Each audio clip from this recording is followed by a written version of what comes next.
अगर अभी तक आपने सब्सक्राइब नहीं किया है तो जल्दी से सब्सक्राइब बटन दबाएं और हमारी रात का रहस्य फैमिली का हिस्सा बने और देखते रहें दिल दहला देने वाली डरावनी कहानियाँ। ये कहानी एक सच्ची घटना पे आधारित है जिसे हमारे एक व्यूअर ने कश्मीर से भेजी है। तो चलिए शुरू करते हैं। जनवरी की शुरुआत थी और मैं अपने घर पर आराम कर रहा था, अपने छुट्टी के दिन का आनंद ले रहा था, आरामदायक फायरप्लेस के पास। बाहर का मौसम जमाने वाली ठंड से भरा हुआ था और चारों ओर बर्फ की सफेदी छाई हुई थी, जो सच कहूँ तो मुझे बिल्कुल पसंद नहीं है। मैंने घर के कुछ छोटे मोटे काम निपटाए, लेकिन कुल मिलाकर ये एक सुकून भरा दिन था। टीवी पर न्यूज चैनल चालू था, जहां तेज हवाओं और शाम तक बर्फीले तूफान की संभावना के बारे में चेतावनी दी जा रही थी। शाम के 5 बजे तक मैं खिड़की से देख सकता था कि बाहर का मौसम और भी खराब हो रहा है। मैं सोफे पर बैठा था और चैनल बदलने का फैसला किया। रात के 7 बजे तक हवाएं इतनी तेज हो गई कि ऐसा लग रहा था जैसे पूरा बर्फीला तूफान घर पर हमला कर रहा हो। जिज्ञासा ने मुझे मजबूर किया और मैं उठकर अपने बैकयार्ड की ओर वाली खिड़की के पास गया कि देखें बाहर कैसा दिख रहा है। शुरुआत में मुझे सिर्फ बर्फ दिख रही थी, जो जमीन पर तेजी से गिर रही थी और लगभग शून्य दृश्यता थी। लेकिन फिर मेरी नजर एक अजीब चीज पर पड़ी। मेरे बैकयार्ड में कोई आकृति चल रही थी। अब मेरा बैकयार्ड काफी बड़ा था और वहाँ कोई फेंसिंग नहीं थी, तो ये इतना चौंकाने वाला नहीं था कि कोई वहाँ हो। हालांकि बर्फीले तूफान को देखते हुए ये थोड़ा अजीब लगा कि कोई व्यक्ति सामान्य गति से चलते हुए मेरे यार्ड के अंत की ओर बढ़ रहा था।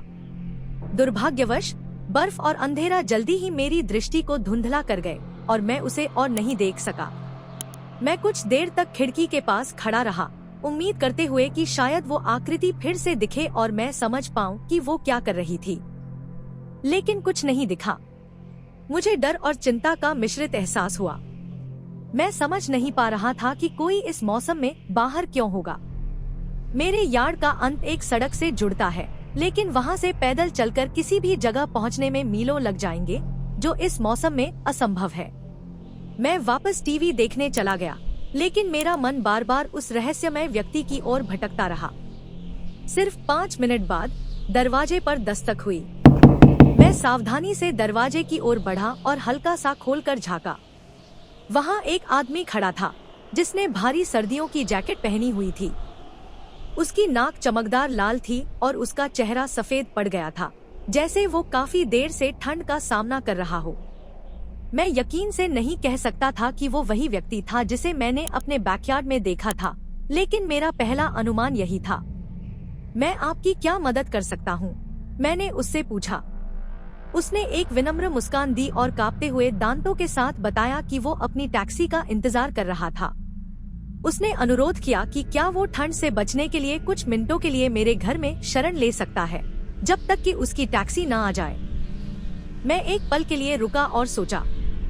मौसम की परिस्थितियों को देखते हुए ये फैसला करना आसान नहीं था कि किसी अजनबी को घर के अंदर आने दिया जाए या नहीं।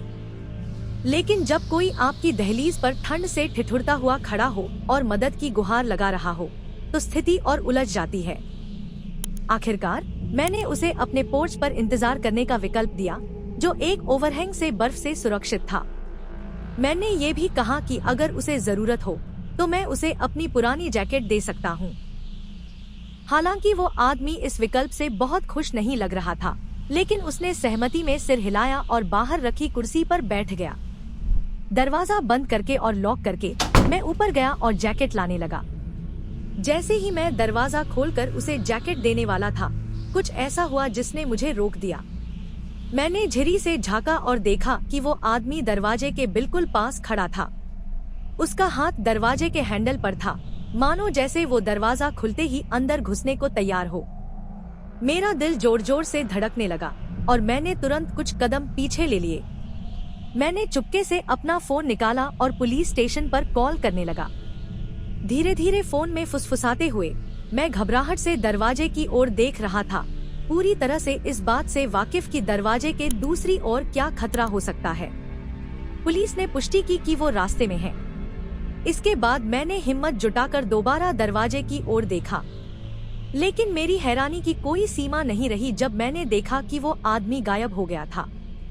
वो पोर्च पर नहीं था और ना ही कहीं सामने वाले यार्ड में। ऐसा लगा जैसे उसे पता चल गया हो कि मैंने पुलिस को बुला लिया है। उस रात और कोई घटना नहीं घटी और ना ही उसकी कोई और झलक दिखाई दी।